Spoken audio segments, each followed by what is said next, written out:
नमस्कार दोस्तों, मैं सुनील और आप देख रहे हैं लोकनायक न्यूज।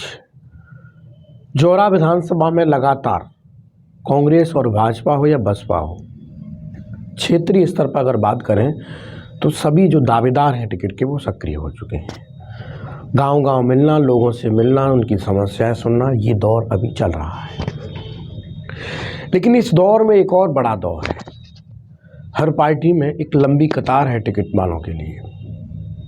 हर पार्टी के पास में 5 से 7 कैंडिडेट हैं। अब टिकट किसके खाते में जाता है ये वो समय ही तय करेगा, या कांग्रेस पार्टी या भाजपा या बसपा तय करेगी। लेकिन फिलहाल मेरे साथ में जो शख्स हैं, पहचान की कोई ख़ास ज़रूरत नहीं है, क्योंकि क्षेत्र में लगातार 2017 से सक्रिय हैं वो और लोगों तक पहुंचते हैं। हर एक नौजवान के पास में जाना रहता है।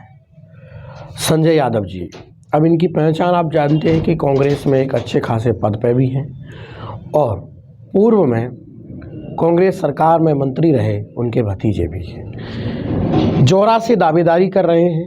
कुछ सवालों के साथ हम इनसे मुलाकात करेंगे और जानेंगे कि जौरा क्षेत्र में जिस तरह से लगातार 2017 के बाद में इनका आना जाना हुआ है, उससे ये क्या समझे और यहाँ से क्या उम्मीद लेकर चल रहे हैं। दूसरा, सर पहले तो आपका बहुत बहुत स्वागत है। मैं नववर्ष की आपको और जितने भी हमारे आपके चैनल के माध्यम जितने भी लोग देख रहे हैं, मैं सबको नववर्ष की बहुत बहुत शुभकामनाएं देता हूं। आपको भी बहुत बहुत शुभकामनाएं। इस सीट पे 2-3 चीज़ें थी पहले। कभी तो ये भी आरोप लगते कि बाहर के प्रत्याशी इधर आ जाते हैं, लेकिन उपचुनाव में ये आरोप भी ख़त्म कर दिए थे, क्योंकि बाहर के प्रत्याशियों को यहाँ टिकट भी मिलना चालू हो गया।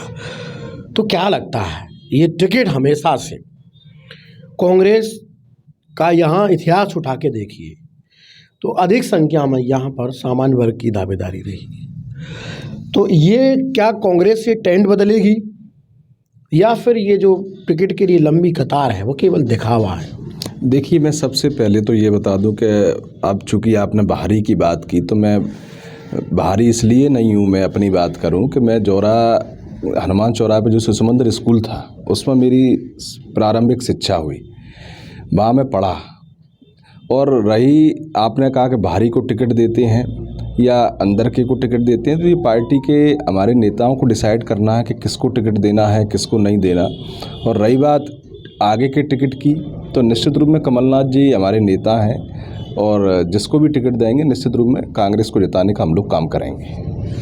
अभी कांग्रेस यहाँ कभी पहले ही नंबर पे भी रही 18 में, फिर लास्ट में इतना माइनस चली गई, उम्मीद भी नहीं थी। तो इस बार आप कांग्रेस को किस नज़रिए से देखते हैं? क्या कांग्रेस जो खो चुकी है वो दोबारा से यहाँ पा सकेगी?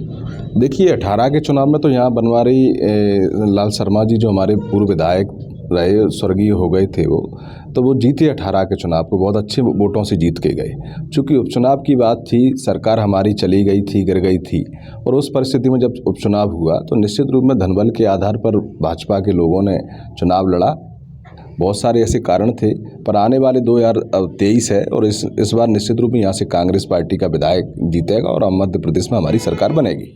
इस दौर में आप कहाँ तक देखते हैं अपने आप को? क्या लगता है आपको क्षेत्र से, जिस तरह से आप घूम रहे हैं क्षेत्र में, क्या आपको मिल रहा है रिस्पॉन्स, और क्या लगता है क्षेत्र की जनता आपसे संतुष्ट है और किस तरह क्षेत्र के लोग आपकी फेवर? देखिए, मैं प्रतिदिन जौरा में ही रहता हूँ। जौरा में मेरा निवास है, मित्तल पेट्रोल पंप के सामने। वहाँ मेरा प्रत्येक दिन रहना, लोगों से मिलना, और आम जनमानस के बीच में जाता हूँ, लोगों से मिलता हूँ, उनकी समस्याएं भी सुनता हूँ। और धरने आंदोलन प्रदर्शन भी अगर भाजपा के जो अधिकारी कर्मचारी नहीं सुनते तो धरने आंदोलन प्रदर्शन भी हम लोग करते हैं। तो निश्चित रूप में जनता के बीच जाके जनमानस की समस्याओं को सुनना, उनके बीच रहना एक सक्रिय राजनीति का हिस्सा माना जाता है। और इस हिस्से में मैं बात करूं, चूँकि संगठन स्तर पर भी मैं राष्ट्रीय स्तर पर भी काम किया, प्रदेश स्तर पर मैं भी काम कर ही रहा हूं, तो जनता के बीच जाकर उनकी समस्याएं सुनना। और रही बात टिकट की, तो हमारे नेता आदरणीय कमलनाथ जी, दिग्विजय सिंह जी, जिसको भी यहाँ मैंडेट देंगे, जिसको भी यहाँ टिकट देंगे, निश्चित रूप में जिसको भी मिलेगा हम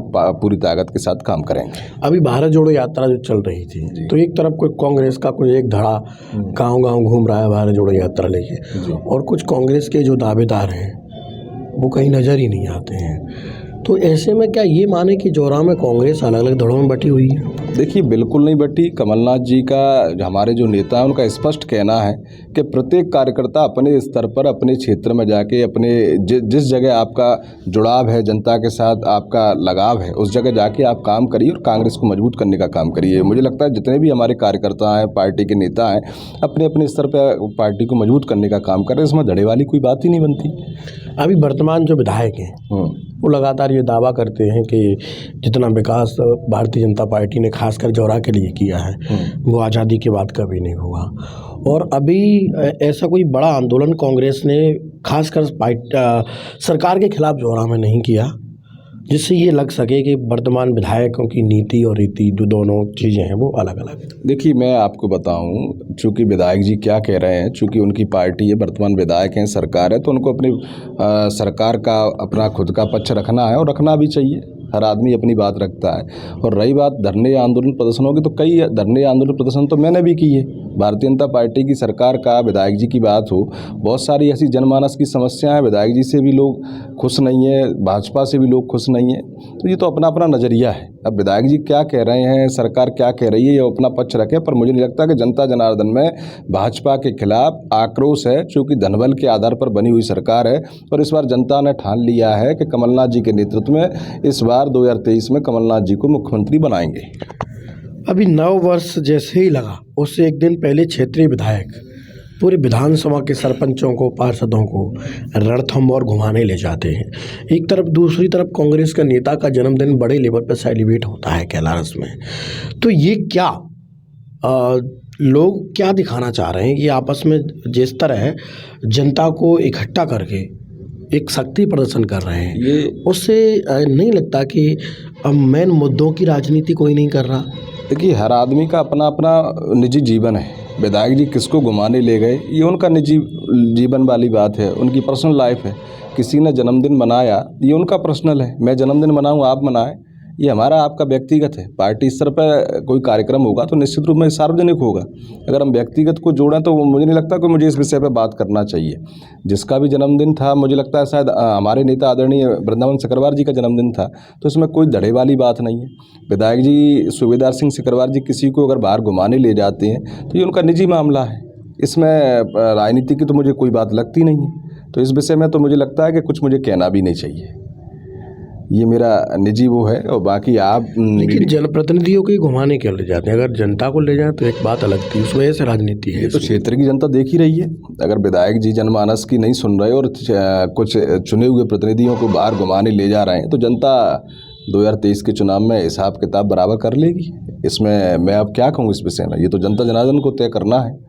आप अपने नज़रिए से जौरा विधानसभा को किस तरह देखते हैं? कांग्रेस पार्टी मान लीजिए आपको टिकट देती है, तो किन किन कंडीशनों पे आप जिस तरह जा रहे हैं पोलिंगों पे, उनमें जीतने के लिए क्या प्लानिंग रहेगी आप? देखिए, मैं असल में पिछड़े वर्ग से आता हूँ, किरार धाकड़ कम्युनिटी से आता हूँ, और निश्चित रूप में इस पूरे जौरा विधानसभा क्षेत्र की बात करूँ तो मुझे लगता है कि इस बार आम जनमानस का, मैं बहुत सारे लगभग जितने भी पंचायतें हैं, 100 पंचायतों में तो मैं जाके जनसंपर्क कर चुका हूँ। एक नगर पंचायत है कैलारस, एक नगर पालिका है जौरा। सभी जगह मैं आ जा रहा हूँ, सभी लोगों से मिल रहा हूँ। लोगों का अच्छा स्नेह मुझे मिल रहा है, मान सम्मान मुझे मिल रहा है। और निश्चित रूप में इस आधार को मैं जब देखता हूँ, लोगों से मिलता हूँ, और मुझे लगता है कि अगर मेरे नेता आदरणीय कमलनाथ जी, दिग्विजय सिंह जी ने अगर मुझे मौका दिया, यहाँ से टिकट दिया, तो निश्चित रूप में इस बार मुझे लगता है कि जनता मुझे जिताएगी और यहाँ से अच्छे वोटों से मुझे जिता के विधानसभा तक पहुँचाने का काम जौरा विधानसभा क्षेत्र की जनता जनार्दन करेगी। चलिए, तो ये थे हमारे साथ संजय यादव, जिनका कहना है कि अगर टिकट मुझे मिलता है तो जिस तरह से मैं लगातार लोगों से मिल रहा हूँ और उनका सहयोग मुझे मिल रहा है, उससे मैं ये कॉन्फिडेंस में हूँ, और ये मैं आगे अपने नेता को, कमलनाथ जी हों या दिग्विजय सिंह जी, उनको भरोसा दिलाता हूँ कि मैं ये सीट जीत के उन्हें दूंगा। फिलहाल इतना ही। बने रहिए कैमरा पर्सन प्रताप के साथ। ब्यूरो रिपोर्ट, लोकनायक न्यूज़, मध्य प्रदेश।